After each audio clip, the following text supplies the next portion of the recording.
Caroline, thank you very, very much for coming. I think everyone is very happy to be here.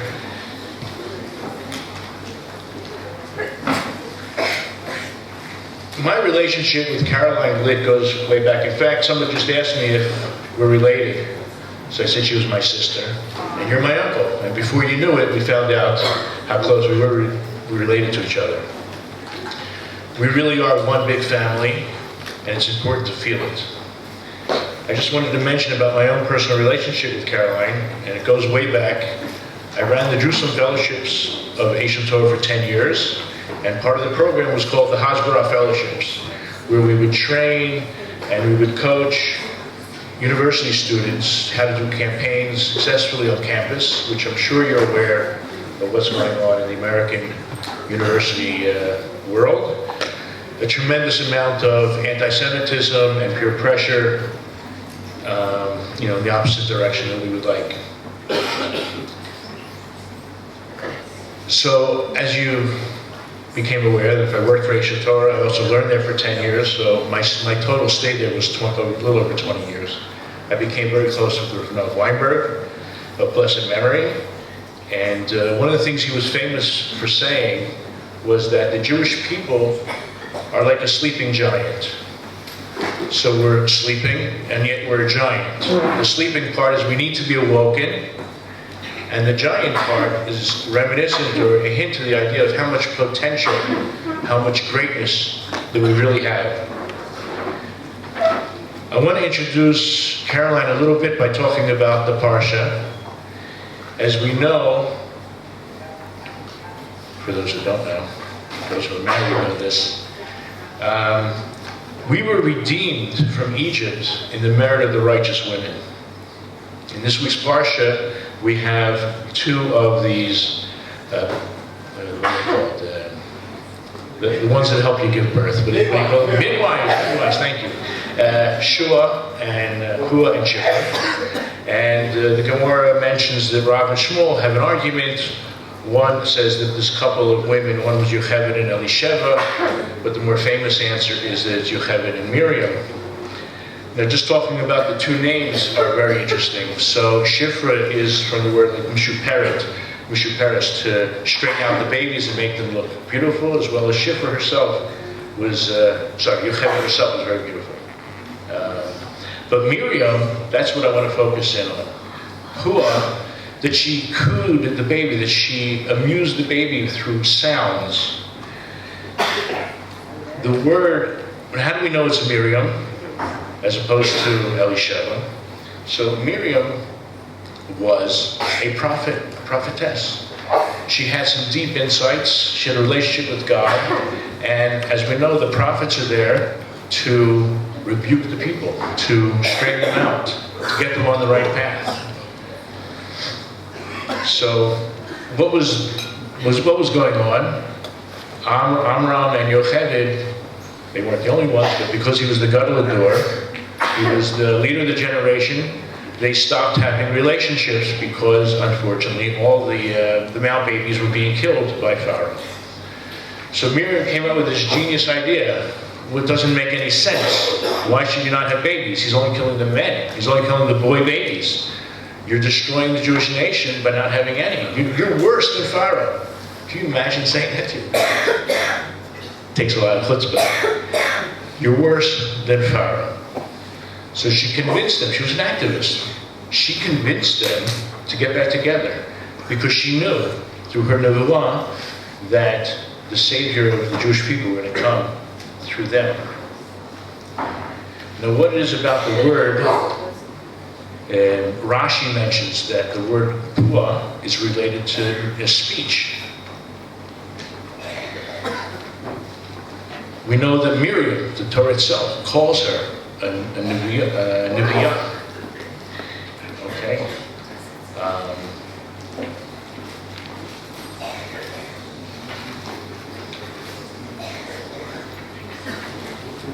So that was the proof that she was Miriam, that Pua was Miriam, because Miriam was a prophetess, and the word Nun Bet Aleph, Neviah, is using speech, right? The prophet comes and declares things and makes things known to the people. So this is what I wanted to introduce introduce Caroline a little bit. The idea that she, number one, she's a woman, she's an activist, and I think she's really brilliant, and I think everyone else here would agree. She's able to articulate what she sees. We all have, perhaps, because we are a nation of prophets, but we're not all able to express it as eloquently. Some people can write and can't speak. Some people can speak but can't write. But I want you to know Caroline has mastered both. So without any further ado, I'll introduce her a little bit more as Chicago-born. She's a senior fellow at the Middle East Affairs in Washington, D.C. Based Center for Security Policy, is Deputy Managing Director and the Senior Contributor to the Jerusalem Post. She received her BA in Political Science at Columbia University in New York. She received her Master's in Public Policy from Harvard University's Kennedy School of Government.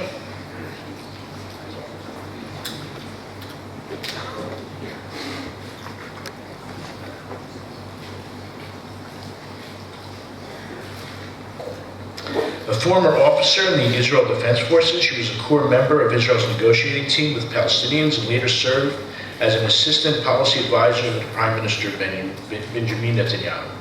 During Operation Iraqi Freedom, the widely published Glick, Caroline was an embedded journalist with the U.S. Army's 3rd Infantry Division.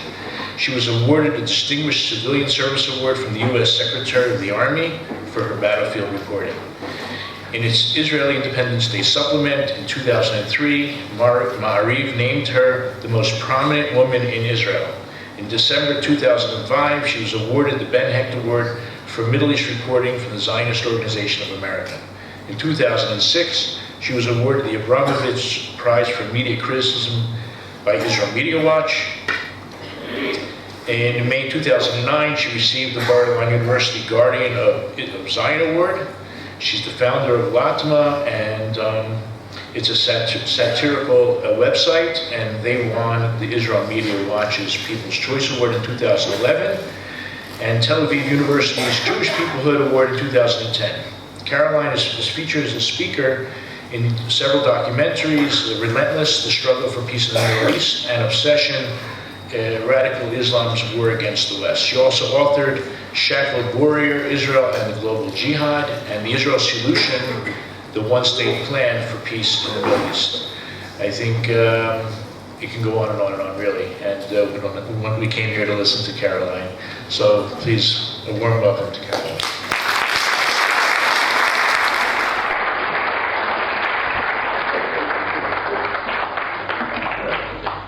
Thank you very much, Rabbi Poston. It's good to be seeing you again after so long. I mean, you're one of these people I keep running into at important moments, I think, for the Jews in the United States and in Israel.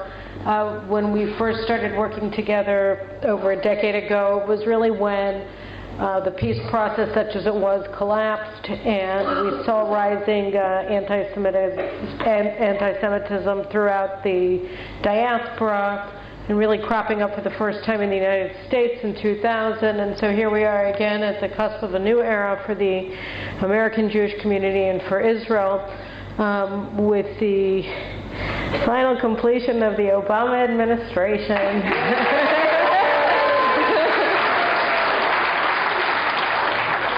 How many more hours is it now? I think 50? Anyway, it was funny. The rabbi started with a fine Dvar Torah, and I was just thinking when I was driving here. I never lived in Baca, but I used to when I had more time before my kids were born. I used to come here and have coffee once in a while, and I'm always struck by the fact that all of the names of the streets here are of the tribes, are of the sons of Yaakov, who we just read about in the past several weeks in the synagogue. And in a way, I don't know why, maybe because I was supposed to speak about the American Jewish community, but when I was driving down the streets here, and Naphtali, Asher, Yisachar, Zvulun, looking at Shimon, and I suddenly, it sort of became, I guess, a little bit wistful. Is this going to be the fate, God forbid, of the American Jewish community? You see the names, 10 lost tribes, part of our family, part of our people, and they've been gone. And even though it's been like 3,000 years almost, we still miss them. You know, we remember them. We name our children after them. We think about them. We wonder what happened to them. You know, it's strange to think that the American Jewish community right now is really at a very critical point in its history. How many of you, by the way, just so I understand who my audience is, how many of you live here in Israel? Everybody. Okay, good. So we're talking about our family in America. We're not talking about us in America. These are people who, you are people who live here, thankfully. Just to make sure that I know what pronoun to use. But anyway, the American Jewish community was always, since really it was established since the beginning of the United States, it was the strongest, most secure Jewish community in the world, in Jewish history. And they were a community that was never the target of official discrimination. The American Jewish community was given full citizenship from the moment the United States was established by George Washington himself. And this was something that was unprecedented in the exilic communities. And then throughout the years, they were always the strongest community. Throughout the next couple hundred years, you had a problem with a blood libel in Damascus. It was the American Jewish community that had to get involved and talk to the president and see what could be done with the British to try to save the Jews of Damascus, and so on and so forth. And now we're in a different situation. We're in a situation where the United States Jewish community is very much on the precipice of self-destruction. You see that among the two largest denominations of American Judaism, Reform and Conservative Judaism, you have intermarriage rates that are going on 90%, meaning that everybody essentially is marrying out. Everybody. 90% is everybody. That means you know that one guy who married the Jewish girl out of all your friends. And you see rising anti-Semitism in the left, you know, in the political home of the American Jewish community by and large. That's where you have the growth spurt of anti-Semitism. So you have an assimilated community that is opting out, and you have rising anti-Semitism rates in the community that is the natural home of those people who are opting out of Judaism, and this is really a very dangerous mix, right? Because it's saying, well, if your political home is becoming anti-Semitic, and it is, and if your religious home is meaningless, and increasingly it is, then you're not going to be able to fight anti-Semitism. You're not going to be able to defend yourself against people who want to do you, yeah, I hear it, who want to do you harm. You're not going to be able to defend your communal interests because as an assimilated Jew, you're not even quite clear what those interests are, what that community is, and you don't really feel any communal feeling towards people who you're not involved in on a daily basis because you're not raising your children Jewish, you're not marrying Jewish, you're not thinking about it. You know, as the Pew survey from, I think it was 2015, said that, you know, the plurality of Jews think that being Jewish means having a good sense of humor, like in Seinfeld. You know, this is a tragedy unfolding before our eyes, and it's a cataclysm. It's a cataclysm of on the level, I would say, of the disappearance of the 10 tribes. And it really is a question of whether or not they're going to change something that they're doing. I mean, the Pew survey, in a way, was a wake-up call for the American Jewish community. Do something else. Do something different from what you're doing. Because what you're doing, you know, trying to move towards the lowest common denominator, make everybody feel at home. Outreach to the non-Jewish spouses of Jews in your community, inter-religious dialogue with Muslim organizations. All of these things are not working, right? All of the things that you're doing to try to make everybody feel comfortable in your community are making people leave your community. They're not making people stay in your community. That's what the Pew survey showed, right? That the watering down of Judaism by the American Jewish community, by community after community, was not maintaining the community, was not preserving the community, it was destroying the community. So the Pew survey came and said, do something else, right? Look, we're giving you a mirror. Look at yourself in the mirror. See what's happening. This is not a positive situation. Do something different, because what you're doing is not working. And the American Jewish community saw the Pew survey, said, oy vavoy, and then it doubled down. And then it doubled down, and it didn't do anything different. And the major Jewish American organizations didn't do anything different. The Rabbinical Assembly didn't do anything different. The Reformed Jewish community didn't do anything different. They didn't change the curriculum of their rabbis. They didn't rethink their positions on social justice, on tikkun olam, on making alliances with far-left groups, with Muslim groups. Nothing that they were doing was changed one iota. To the contrary, they doubled down. What do I mean by doubled down? Well, we have somebody, for instance, who took over from Abe Foxman at the Anti-Defamation League named Jonathan Greenblatt. Jonathan Greenblatt joined the ADL a couple of years ago, straight from Valerie Jarrett's policy shop in the Obama White House, and before that, after a stint at the George Soros-run Aspen Institute in Colorado, with no background whatsoever in the Jewish community, no resume of communal involvement.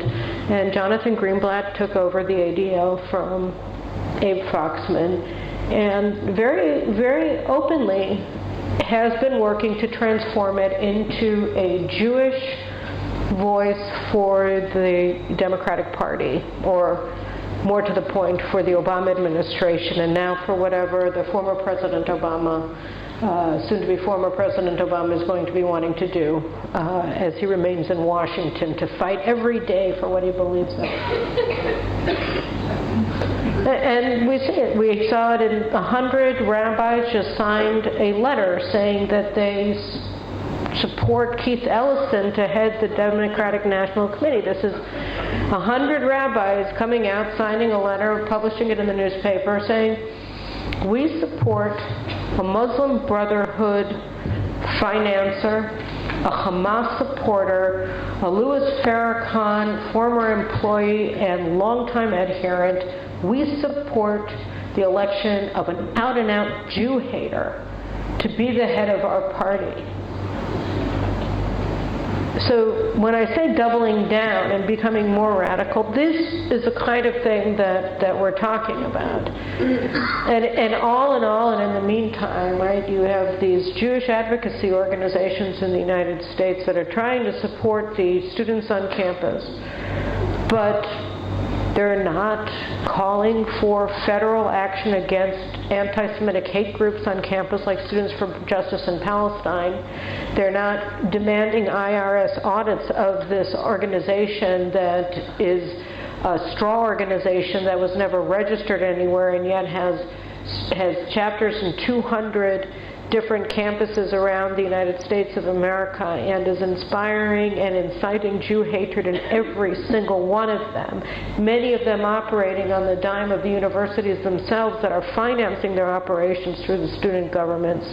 You never hear an outcry among the American Jewish Organization calling for them to be declared by the federal government a hate group, even though that's what they are, and to protect the rights of Jewish students under the Civil Rights Act, which they deserve.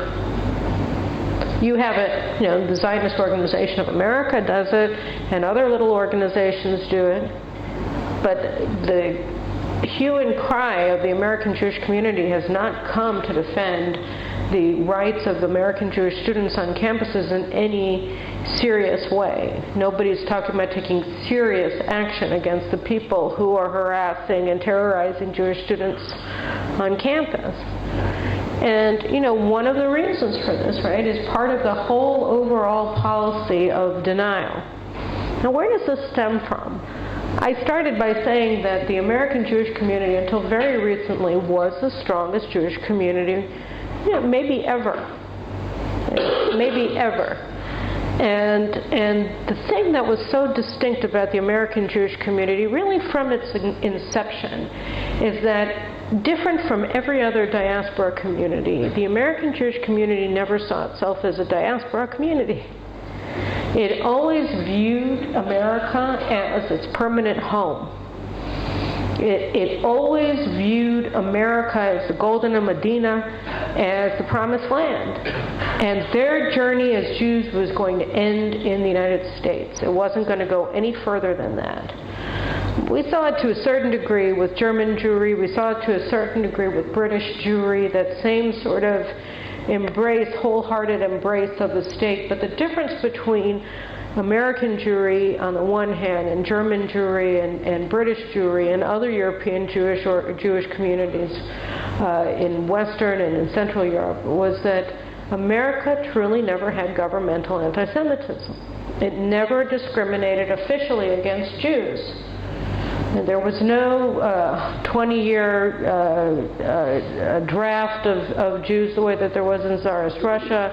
There was no restriction on Jewish registration in universities or in high schools. There was no requirement for communal-wide action the way that there was in Napoleonic France. But in the United States, there was. I mean, in the United States, in America, there was never any of that. There was anti-Semitism. All of our families could tell us stories about this or that, and they couldn't get into this or that, couldn't get this or that job because they were Jews.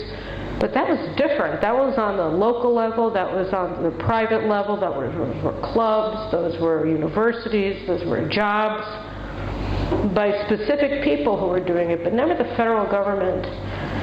So it was different, and they were wealthy.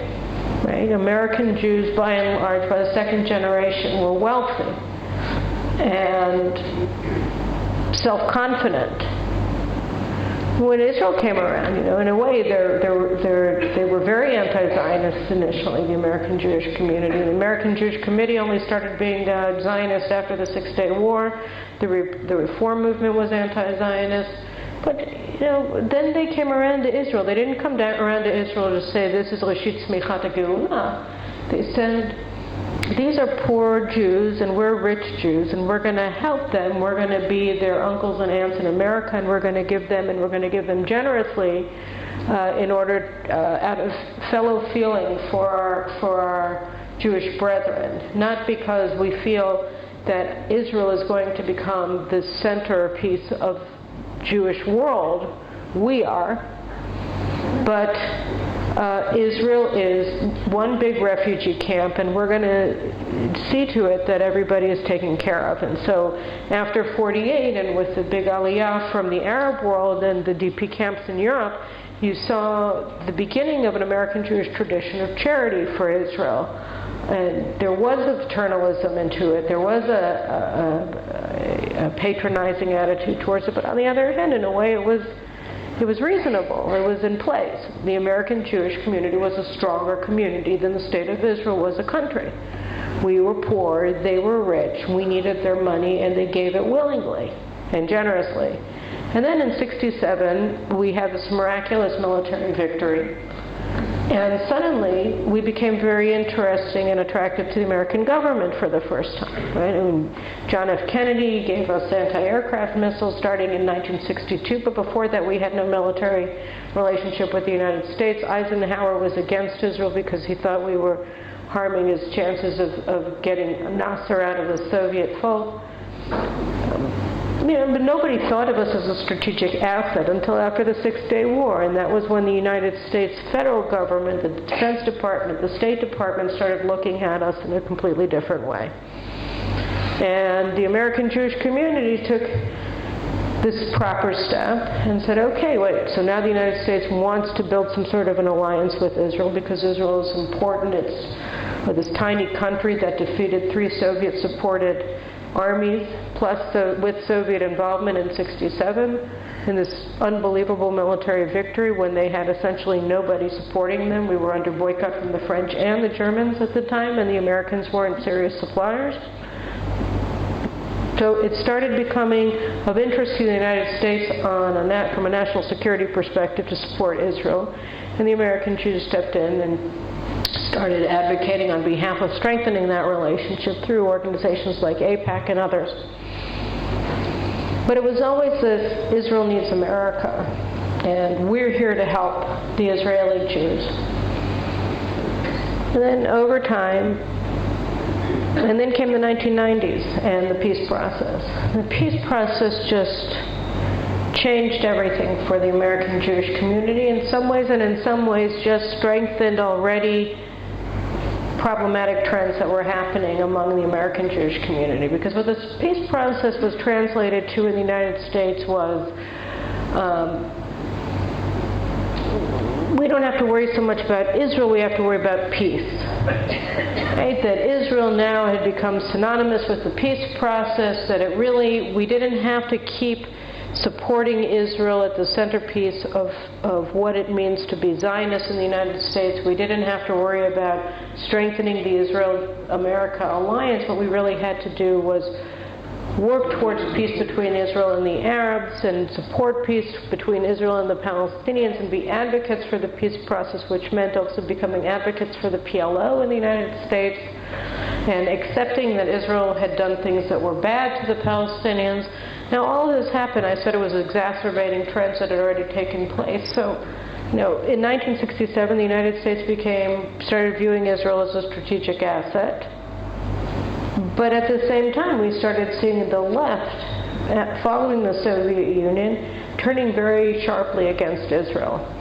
So that at the same time that it became most popular to be pro-Israel, it also began to be problematic on the fringes of the left to be pro-Israel.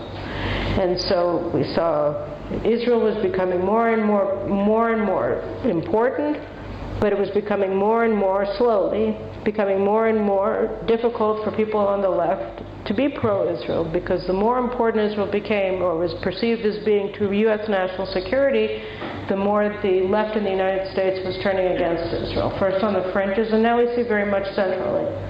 But this has been sort of a constant rise, slow but constant rise. It's peaked in 1973, then went sort of down, peaked again in 1982 after the Lebanon War, sort of tapered off, and then during the first Intifada it also went up again. And each time we saw that there was this push to try to temper Zionism with peace activism.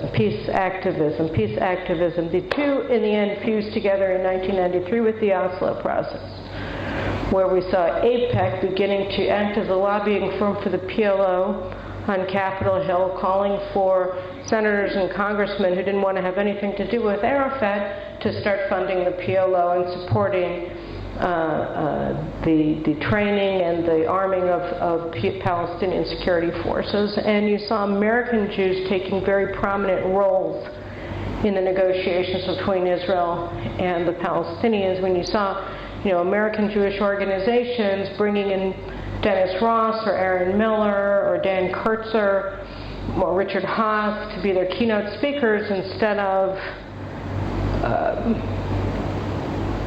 Elie Wiesel or rabbis or whatever, then you saw that suddenly what they were upholding as these paragons of what it meant to be an American Jew were these American Jewish diplomats who were involved with pressuring Israel to make concessions to the PLO.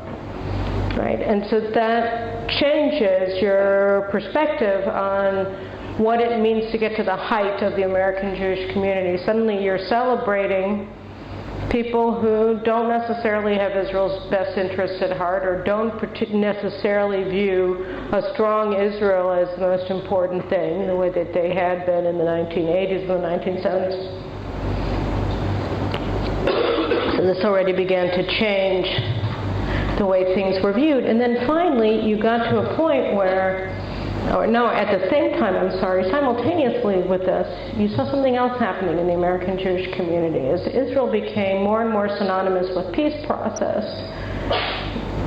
this Holocaust started eclipsing Israel as the most important non-religious aspect to Jewish identity. Right? You started seeing the U.S. Holocaust Memorial Museum was established. Holocaust memorial museums were established in almost every town in the United States. American Jewish educators were placing more and more emphasis on Holocaust education and less emphasis on Zionist education and Israel history in the American Jewish school system, in Hebrew schools, in colleges, in high schools, and in Hebrew schools. And this, too, is problematic. It was unsustainable because the Holocaust was done to the Jews. The Jews didn't do the Holocaust. The Jews did Israel. We didn't do the Holocaust. We were victims in the Holocaust. We were, with obvious exceptions, and many, but we were objects. We didn't choose the Holocaust. That was something that was done to us. We were victims. And when you're basing a group identity on victimology as opposed to history, as opposed to a 4,000-year history, beginning with Abraham, of doing, of making decisions, it's all connected, by the way, to the land of Israel, then why would somebody want to be this victim instead of that victim? Why is it more important to be a Jew who was victimized by the Holocaust than an American Indian who was, victimized by the westward expansion of the United States of America? What makes this victimhood more important or worthwhile than an Arab who's saying that they were victimized and continue to be victimized by Israel? When you're ignorant because you're not learning anything, you don't know your own history, you're told that Israel is synonymous with the Holocaust, and you're being told that the most important aspect of your Judaism is Holocaust, why wouldn't you marry out? Why would you marry in? Why bother? What does it matter? It's got no significance. It's not about you. And anyway, their victimhood is cooler than mine. And it becomes a fashion decision, not a tradition. And this is what's happened in the 1990s. And then all of a sudden, these people came to the universities in the 2000s, essentially ignoramuses. And they're beset by this massive rash of anti-Israel activism being propelled forward by tenured anti-Semites, by professional activists who are operating on their campuses. And a lot of ignorant people who are being told and spoon-fed these lies about Israel from the media, from wherever. And they're supposed to be on the front lines defending Israel. But what do they know? Nothing. Nothing at all. This was sort of the mix that all of these kids came into. And then we wonder, well, what can be done in order to stop this? What can we do in order to reverse this trend? Or is it irreversible already? Well, first of all, I think that it's important to note that that these trends are a consequence of concerted decisions by leaders, right? Concerted decisions by leaders to de-emphasize Zionist education, to emphasize Holocaust education instead, to cater to the lowest common denominator of congregations and of communities instead of challenging people to rise to an occasion, of emphasizing, of failing to recognize the weakened position of the American Jewish community, and at the same time the rise and empowerment of Israel. And that's the last thing. So I said that American Jewish community never needed any other community. They were always the strongest community in the world. They were always sui generis. There's never really an exilic community like the American Jewish community. And Israel, on the other hand, was weak. We were weak economically. We were troubled from a military perspective. Of course, we still are, and so on and so forth. But today, we still have a lot of problems, and we still have a lot of bugs in our system or features in our system that have to be reformed in a major way. But our economy is spinning along. We're able to provide excellent lives for our children. We're able to absorb Aliyah from wherever, and whether it's Jews, although they're having trouble finding good jobs here, but Jews from France, or Jews from Venezuela, or Jews from Ukraine, Jews from Russia, wherever they happen to be coming in from. They're able to, after a fashion, make very good lives for themselves and build homes for themselves and their children here. And we have the highest rate of Jewish literacy of any Jewish community ever in our history, including at the time of King David. We have excellent world-class universities. Our education, despite a lot of moaning and groaning, is great. We're turning out scientists and doctors and lawyers and artists and poets and writers and whatever we need. And we're making a go of it. This today is the largest Jewish community in the world and the strongest Jewish community in the world. And we're stronger both numerically and spiritually, educationally, religiously, than the American Jewish community is. And financially, we're doing pretty well. So the tables are turning. We need the American Jewish community less and less. And they're beginning to need us more than they ever have. In fact, they could argue that they hadn't needed us in the past, and now they need us desperately.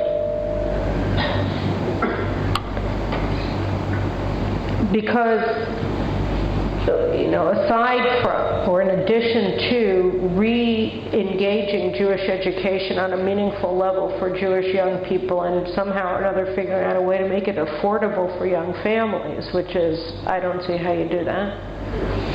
But somebody could probably figure it out. Children have to be inspired to want to be Jews in the United States. I mean, they're such a small minority in such a large country. There's so many reasons not to be Jewish. That means that if you want to be Jewish, it's because you truly are inspired to remain Jewish and to care about your Judaism. And the chief source of that inspiration, aside or in addition to the Torah and the whole swath of Jewish history, is, of course, this country. It's, of course, this country. Of course.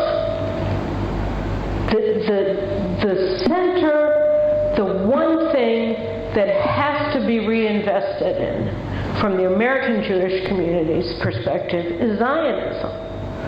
The one thing that has to be inculcated in the hearts and minds of the American Jewish children is not that, we love Israel when it makes peace, but, Israel's bad because it's not making peace, or, these settlements are bad and we support Israel except not the settlements.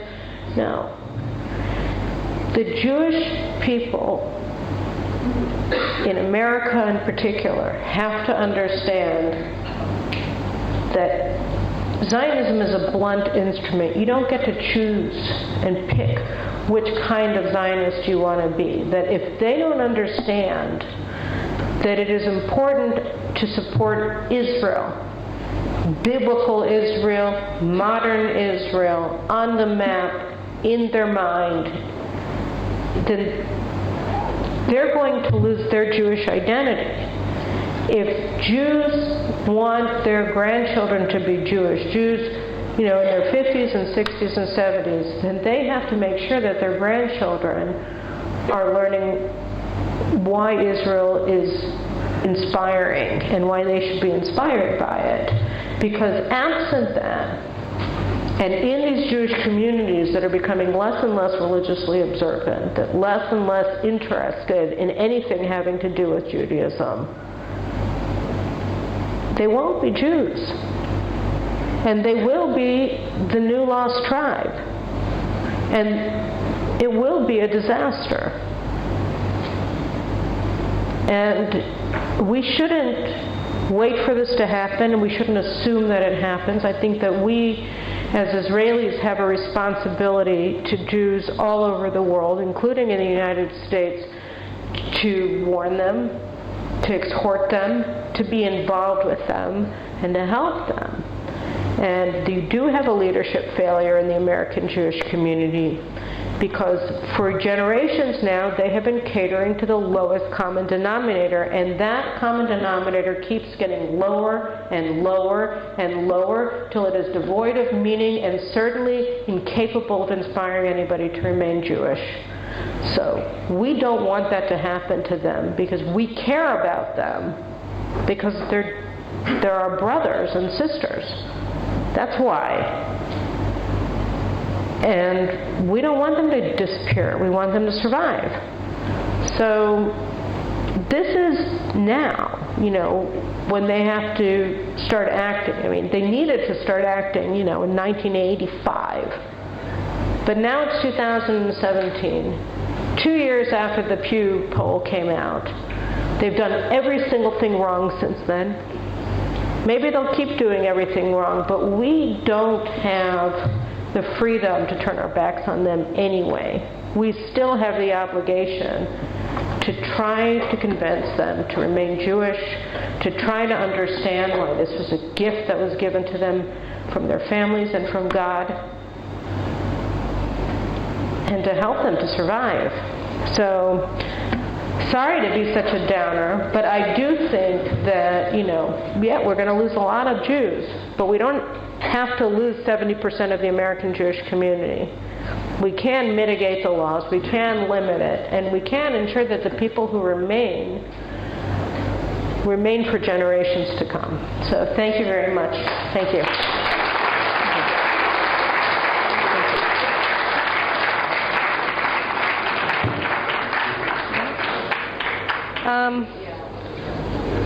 I can stay here for another 10-15 minutes if you want to take some questions. I saw you were listening avidly and going, answer. One thing you have to offer are solutions. I mean, you said we need to do these kinds of things, but do you have any ideas for what we, as opposed to the government, Well, I think that there has to be engagement with synagogues in the United States. I think, it would be great if a synagogue like this, for instance, could partner with a synagogue in the United States and sort of take it under its wing and try to help it by giving it programming, by sending young people there to volunteer in the Hebrew school or whatever. These are kind of, this just off the top of my head, these are things that can be done by communities in Israel to help communities in the United States that are underserved, that you have a lot of people there, children who aren't going to Hebrew school, that aren't going anywhere. We just, Menachem Begin had Project Renewal, right, where these American cities were partnering with poor communities in Israel and dedicating specifically their contributions to Petach Tikva, to wherever it was. We should perhaps look at these smaller Jewish communities in the United States, or even larger ones, it doesn't matter. Synagogues that are having trouble keeping up their memberships, synagogues that can't maintain their Hebrew schools, Jewish day schools that are going bankrupt and see whether we can send people on shlichut from here to help them and work with them for a year or two after the army, you know, and inspire kids wanting to be part of B'nai Akiva, wanting to be part of Tzofim, wanting to be part of, you know, the Scouts, the movements in Israel, and develop that connection both from the perspective with young people going there and also curriculum development, helping them to develop the kind of curriculum that's both inspiring and interesting, educational, and worthwhile. Yes, ma'am? Hi. Caroline, I want to ask you something. It seems to me, with American Jews and also the Jews in Europe and the UK, it's not necessarily that they don't feel Jewish. What they do feel is alienated from Israel, which, being an Olah Hadashah, I find even more scary. They actually say things like, well, we do feel Jewish, we do Shabbat, or we do this, or we do that. They may not be Orthodox, but they do feel Jewish. But they feel that Israel, if only would sit down and shut up, then life would be a lot easier, and they would be accepted as nice, God-fearing Jewish people. But Israel keeps getting in their way because whether it's the settlements or whether it's this... Right, I mean, so I think that you're right, and I think that goes back to the question of Zionist education. Right? I mean, they're not getting Zionist education, they're getting peace process education, they're getting education into the two-state solution. And the fact that Israelis are rejecting the two-state solution means that Israelis are bad, and they should, you know, it's reasonable for their governments to punish Israel for that. Plus, you know, Israel itself is becoming so unpopular in the left, and in England and in Europe and in the United States, that, you know, they don't feel like riling all of their friends, you know, by saying that they support Israel, which is why, you know, I think that it's important really to be working on the community level. Everybody's paying attention to the tip of the iceberg, right? The tip of the iceberg in the United States in particular is at the university level. Why is it the tip of the iceberg? Because it's what we see on top of the water level, right? But the iceberg beneath it is the crumbling communities that are sending these kids to the university essentially naked, right? They're unarmed, you know, ignorant. And so then everybody's pouring resources into university programs, which is fantastic. Don't get me wrong, although I think they're the wrong programs. That's something completely different. But I mean, you know, they're pouring money into the universities, but the place where you blunt that battle is in first and second grade. You know, the way that you fight in the universities is by teaching 8-year-olds, right, what Lag BaOmer is really, you know, what Yom Ha'atzmaut is really, you know, and unapologetically in the privacy of your own community. Right? That's where you make the difference. That's where you preserve the identity. You preserve the identity there because the student who goes to college at 18 or 19 or whatever, who knows that, who's been in an environment where he has been given an unapologetic, truthful history of who he is as a Jew, is a student who's not going to be daunted by that and is not going to be intimidated by that. I mean, maybe he will, because people shy away from controversy, but they're not going to be swayed by it because they're going to be coming there already knowing, and then you're not going to have that much of it. But then, you know, you get into the synagogue crisis, right? The synagogue crisis. So here in Jerusalem, you have, you know, the rabbinical colleges or whatever of JTS and of the Reform thing, and what is it called? The rabbinic, Hebrew Union, right? Hebrew Union. You know, I mean, I've seen in the United States the young rabbis that are being churned out by these places. They're not pro-Israel. And then they're going to have, you know, 40-year commitments to synagogues in the United States where, you know, their big communal action is calling for a communal Shiva after Donald Trump wins the election on November 7th. You know, which is just a shanda on so many different levels, right? What is Shiva, right? And what are you doing? But you know, the point is that these institutions that are operating here in Jerusalem, right, also have to be influenced by the communities here in Jerusalem, right? What are you teaching your rabbinical students? What are they learning? Why is it that they're quoting Peter Beinart when they get out of JTS? Literally, they are. Why? Daniel Gordis wrote an article about it several years ago that really, turned on the light for me, that informed me of this. But then I started seeing it in all of these communities in the United States that he was right. Well, this is something that has to be changed. And, being here in Jerusalem, around the corner from these schools, means that, we also have a responsibility to engage these schools, that they're not just happening to be here, but they are here, and they're learning from us here. And the students who are going to those schools are not coming out as conservative and reformed rabbis who think that, sitting Shiva after Hillary Clinton wins is an appropriate action for a spiritual community. Loses, sorry, yes. How do we encourage Zionism, the rebirth of Zionism in our Orthodox communities, both here and in the United States, that do not feel so Zionist? Well, that I think is not the main problem. Why is it not the main problem? Because the problem that I'm addressing here is not even so much their divorce from Israel. What I'm concerned about is their overall divorce from everything. Their removal of themselves from the chain, of Jewish history. That's what I'm most concerned about. So if this Orthodox synagogue or that Orthodox synagogue is less Zionist than we'd like them to be, that's a completely different issue. Because what I'm talking about is a community in crisis, a community that's facing, that's staring at annihilation in the face and shrugging its shoulders. That's the difference. Yes? Without defeatism, I've noticed the few years I've been here, the American communities have per capita the lowest Aliyah rates in the world. Mm-hmm. Things have been good in America.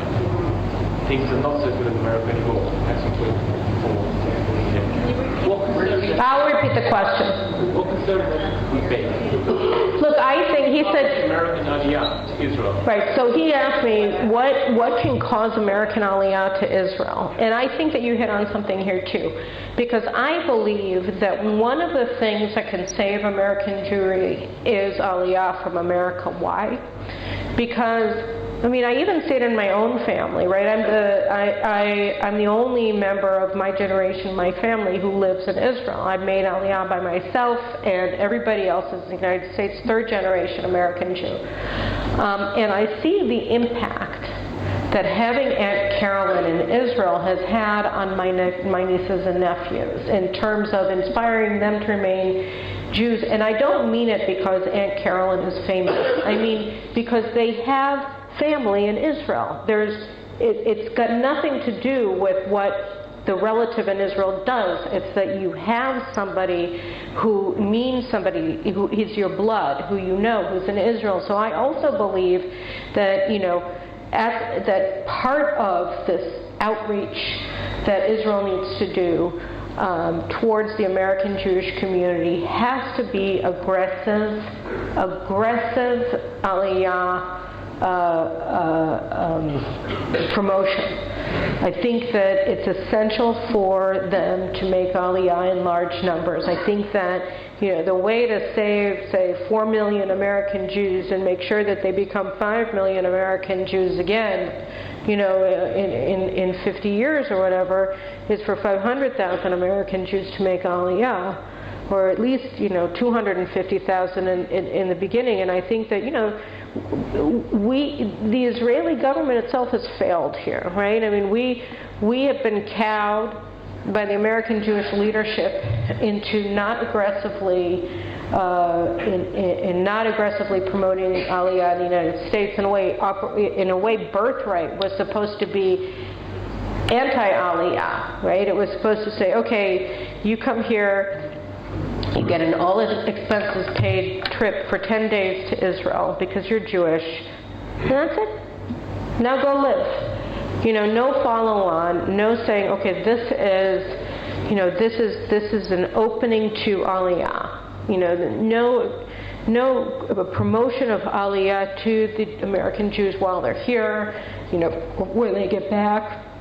And that, is something that should change. And I know actually that some really good work has been done by Birthright in the United States to try to maintain the contact and the involvement of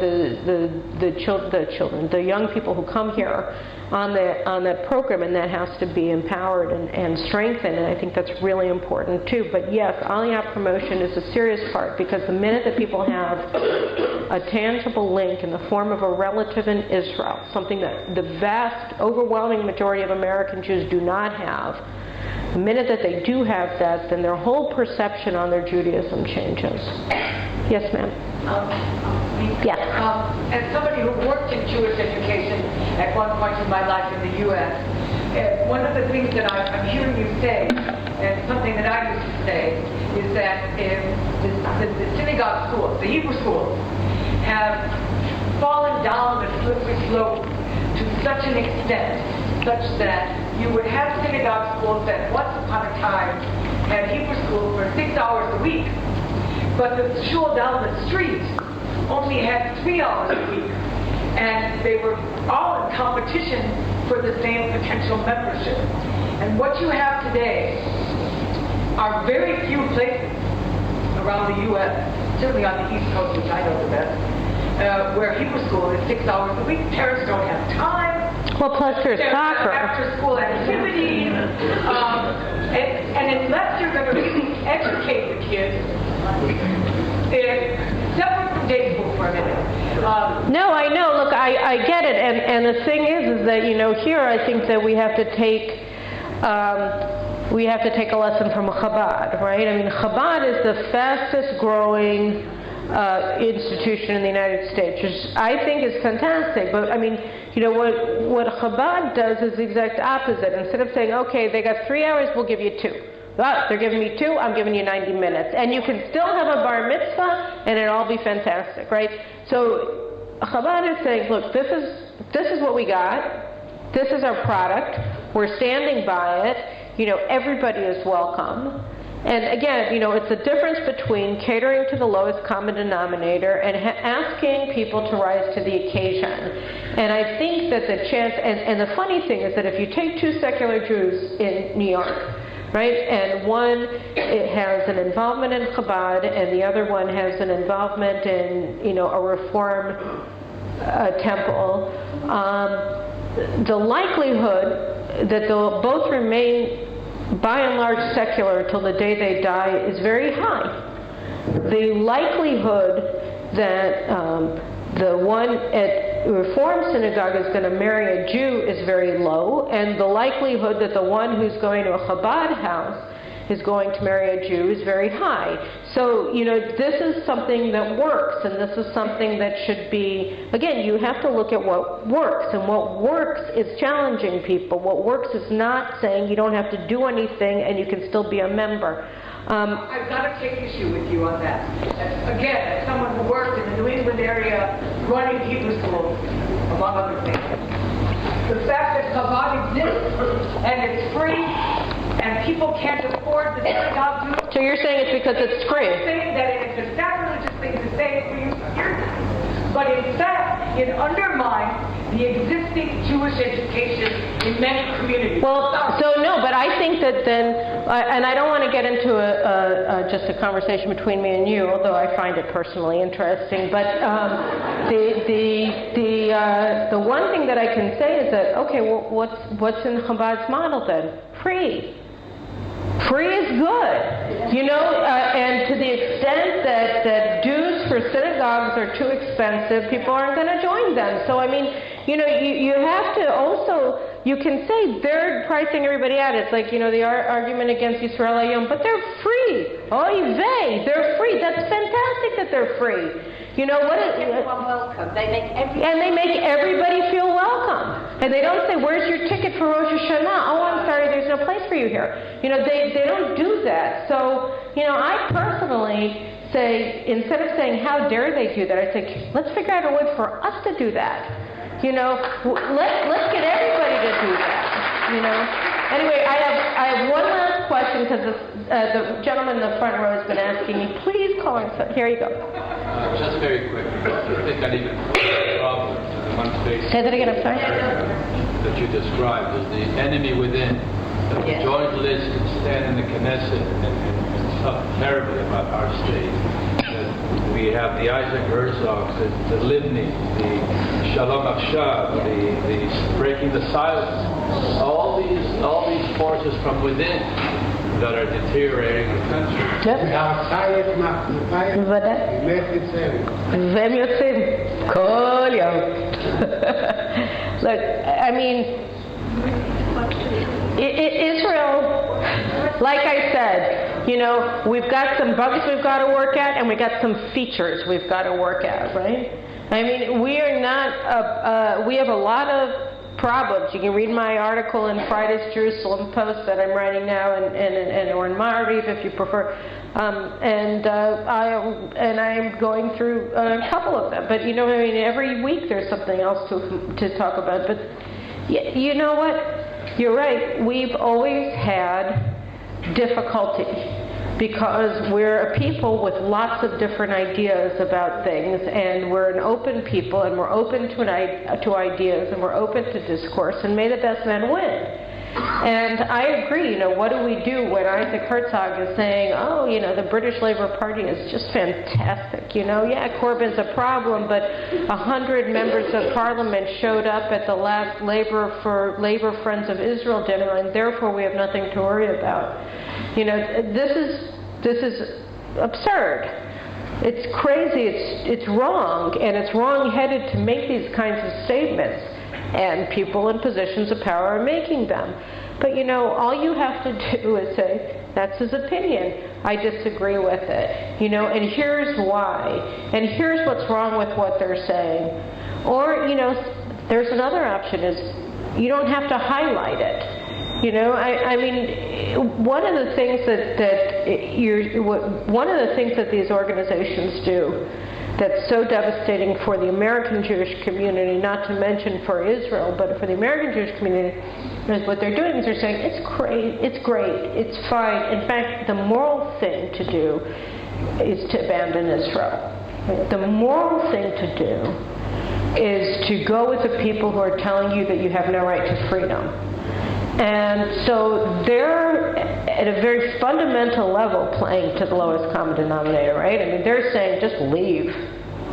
You know, just forget it. You guys are the bad guys. You know, you're like the Germans. You're terrible. You're a bunch of Nazis. Yuck. Right? Stay away.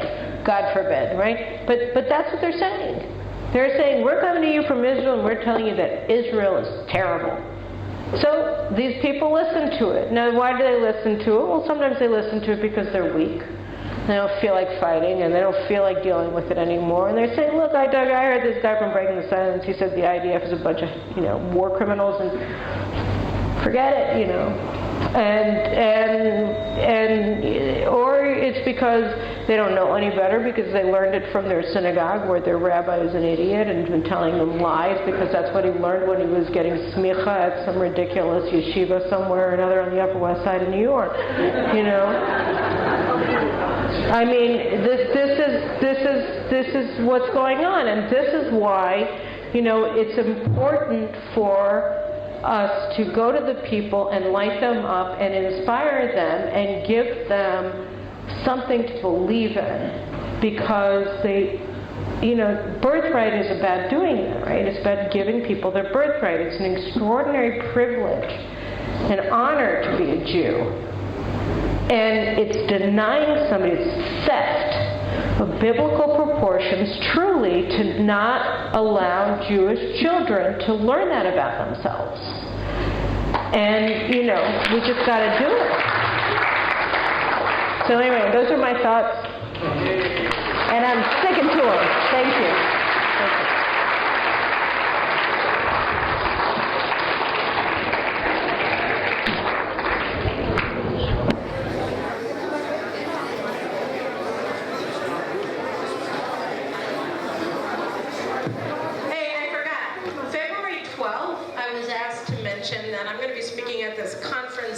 sovereignty over Judea and Samaria at the Crown Plaza Hotel. I think they gave you the flyers, but I would be remiss and get in a lot of trouble if I didn't tell you that. So, February 12th.